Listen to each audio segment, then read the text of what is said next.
Good morning, Seekers, and happy Friday! We've done it! We've made it to the end of another amazing week of distance learning. And today is Friday, April 17th, 2020. And we are gonna wrap up our week just like we started, strong, confident, and ready to get some learning done. So let's get into it. I wanna start off today with some kudos. The following people are the only 6 people who have gotten me both of their poems that you have done up to this point. That was your acrostic poem from last week and the Diamante poem that you had at the start of this week. So the 6 people who have gotten me both of those are number 2, number 6, number 16, number 19, number 20, and number 21. Big thanks to you 6. Keep that up. Great job being responsible and keeping up with your work in a timely manner. That's excellent. Now, because it's Friday, I want to give a leaderboard running for where you guys stand in the intervention leaderboards. You know, I'm not going to take the final numbers for mystery prize eligibility until after the weekend's over, because I like to give you guys the weekend to make up any time you missed during the week. But so far, as of end of day Thursday, here is our top Lexia user leaderboard.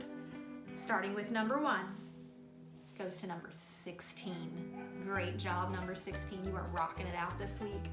And then following number 16 in this order goes number 11. Oh, number 11, I'm so proud to see your number up there. Great job, number 11, coming in 2nd place on Lexia this week. Followed closely by number 7, number 3, number 2, and number 15. Great job to all of you holding strong on our Lexia leaderboard this week. I'll give you an update on Monday and let you know who ended up taking first place at the end of the weekend.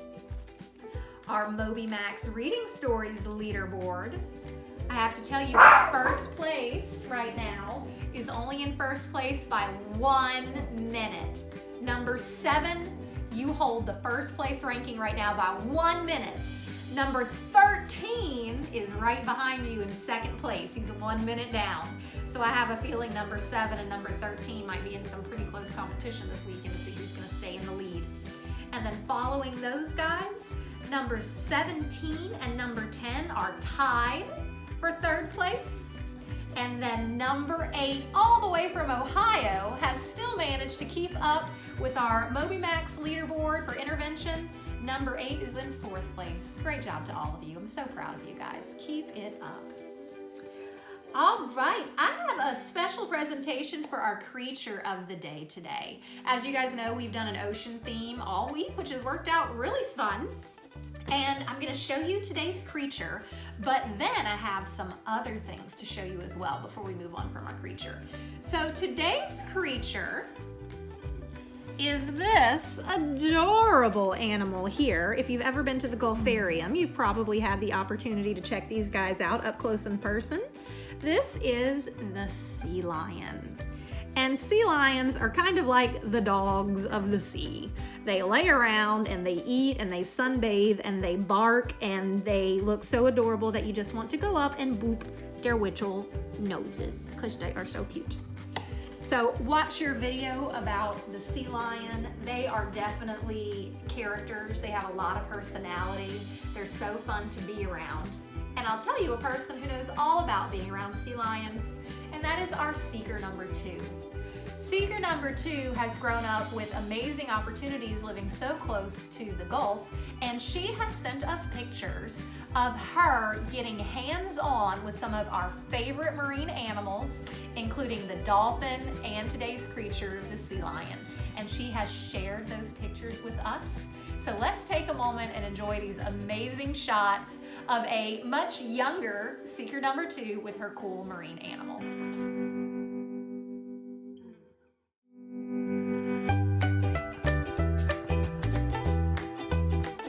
Thank you so much for sending that in, seeker number 2. I just love that. If you have any more pictures or videos, any of you seekers, if you've got a picture or a video of you with a cool creature, send it on to me if you want me to share it with everybody. I would love, love, love that. Or anything else cool that you're doing or have done.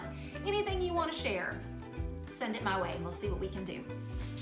All right, guys, that is our creature of the day. let's move on to our packet and what we're doing in school. You have no math in your packet today. So all you need to do for math, just to keep sharp on those multiplication facts, spend a couple of minutes on your Moby Fact Fluency and practice those multiplication flashcards just to keep those skills nice and strong. Now, let's talk about ELA today. I know this might look like I have a lot on the board, but I promise once you hear what I have to say, you're gonna see that this is really not that much work. In your packet, the first thing you are assigned today is a social studies passage titled "The Shot Heard Round the World." And that looks like this. There's a passage, and there's some questions and answers. All right, now let's get real for a second. I don't like this passage very much.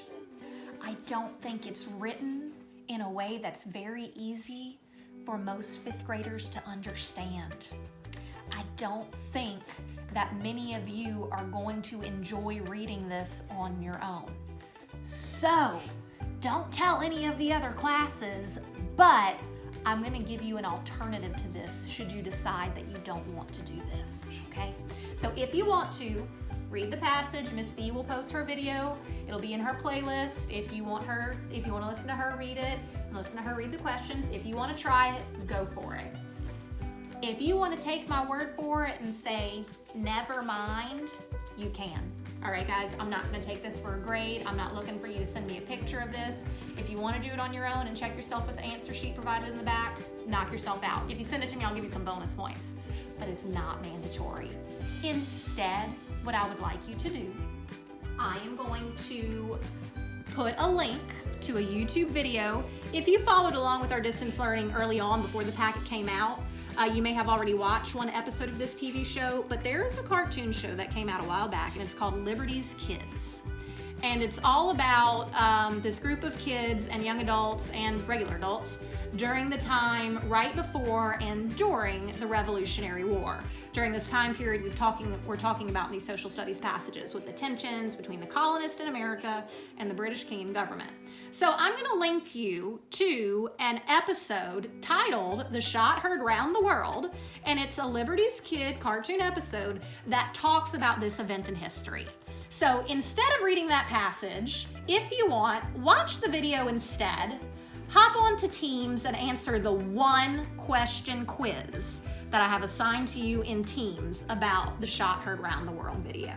So you have an option there. You can either read the article, answer the questions, and send me a picture for some bonus points, or you can just watch the video and answer the one question quiz in Teams. And I'll give you points for that instead. So whichever one you want to do, it's up to you. So that's your first assignment for ELA. Your second ELA assignment, you have a poetry project piece to work on today, and this is the bio poem. So in your packet, let me show you what that page looks like in your packet here.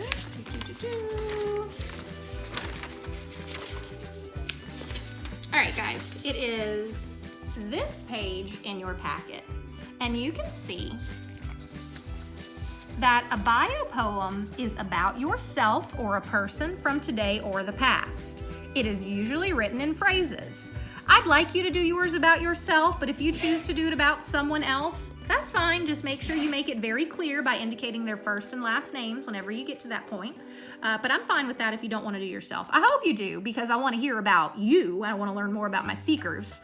But if you want a little bit of creative flexibility, you can choose a family member or a person from the past if you want to. All right, so what you do, it's a very clear format. And this is the example, and this is the instructions. There are 11 lines to a bio poem. Line 1 is your first name. Line 2, 4 describing words. Those are adjectives typically, but you can get a little creative with that because it doesn't specifically say adjectives. Line 3, brother/sister of. If you don't have a brother or sister, you can put son/or daughter of and put your parent's name. Line 4 is lover of, followed by 3 things you love. Line 5, who feels, followed by 3 thoughts that you are currently feeling. Who needs, followed by 3 things you need. Who fears, followed by 3 things you fear. Who would like to, followed by 3 things you would like to do. Who believes, 1 or more things. Who says, followed by something you say all the time. Holden, I have a feeling you're just gonna say, let's go. And then last line, number 11, is just your last name. So you start with your first name, you end with your last name. So let me show you mine. Here is my example, and you will see if you follow along with the formula that it follows the formula perfectly all the way down to the 11th line. So, Annie, creative, teacher, cheerful, loving. Sister of Kelly, lover of seekers, plants, and animals. Who feels sad to be away from students, happy to have time to garden, thankful for time with family. Who needs more plants, more coffee, and more time with her students. Who fears heights, guns, and climate change. Who would like to travel, be back in class, and hug her seekers. Who believes in her students. Who says, you can do anything because you are made of stardust. Stopped. And that is my bio poem. And I have to tell you guys, I had so much fun writing this. I've never actually written my own bio poem. I've always taught this using example poems from the text, but since we're doing this distance learning, I wanted to give you a little more support and show you my own example, and I had a really good time doing it. So you're gonna do your bio poem, and you are going to do that in your packet. You might run out of room over here. You may want to do it on a separate sheet of paper, but that's up to you. If you can squeeze it in on here, squeeze it in. If you need a new sheet, you can go ahead and get a new sheet. So that's how you're gonna tackle that. If you get stuck, you know what to do. I'd love to help you out in teams. All right, so after you do your poetry project with your bio poem, you have your I Survived journal for the day. And here is your prompt. What is open and closed in your town? So just give me a few examples. Some things that are open, some things that are not open. What has been the effect on your family? So how has it changed life in your house having certain things open and certain things closed? Tell me about it, giving me an example. So that's what you're gonna do with that. So those are the main ELA assignments for the day. And the most important thing that I want you guys to keep in mind for the day is to do what I have here in blue. I want to make sure that by the end of the day, all of you guys have texted me these things. If you haven't sent me your first 2 poems, I need those first 2 poems and your bio poem. Send those to me as soon as you can. Set a goal to get it all done by the end of the day today. And also send me any of your I Survived journal entries that you've done so far. Some of you guys, like seeker number 2, a few other of you guys as well, have been typing them up each day and emailing that to me. That's fine. If you've been doing that, you don't need to take a picture. But if you haven't been sending them to me on a regular basis, just on your own, snap pictures of each of your journal entries and send those to me as well. So this is what I'm looking for today and in the coming days. These are things that are going to be going in the grade book. So send me pictures of your poems, send me pictures of your journal entries. If you want to be safe, you can send me pictures of any and everything you've done in your packet so far. If you're worried you're forgetting to send me something, send me pictures of whatever you got, but definitely send me pictures of these things so I can get those grades updated over the weekend. All right, and your daily challenge is very simple. It's just to finish all of your assignments for the week so that you are free all weekend and you don't have anything hanging over your head. There is nothing better than not having to do schoolwork on the weekends. Take it from me. I used to be a professional procrastinator, and in my later years in life, I have learned that it's just better if you do it and get it over with. Trust me, you can feel the weight lift off of your heart. I guarantee it. All right, that's almost it, but I got one more thing to say, and I'm gonna make sure I'm really close to the camera here. I need to say, not that close here, so I'm gonna show my wrinkles. I need to say a great, big, huge, heartfelt, happy birthday to seeker number 22, our newest seeker. It is his birthday today, and seeker number 22, I know you can't go anywhere, and I know you can't really have a party, and I hate that you can't even see your entire family, but I want you to know that we love you and we miss you and we hope you have the best COVID-19 birthday you possibly can. Mwah. Thinking of you so much today, buddy. All right, guys, that's it. I'm gonna let you go. I'm gonna let you get to work. I want you to get some sunshine today. Remember what Ms. Larson told you on Wednesday. You need that 20 minutes of sunshine to keep your brain and your body happy. So get out, get some sun, read a book, do something kind for someone, maybe send a birthday message to a classmate. But all throughout your day today, no matter what, don't you ever for a moment forget, you can do anything because you are made of stardust. Bye, guys. Have a great weekend. I'll see you Monday.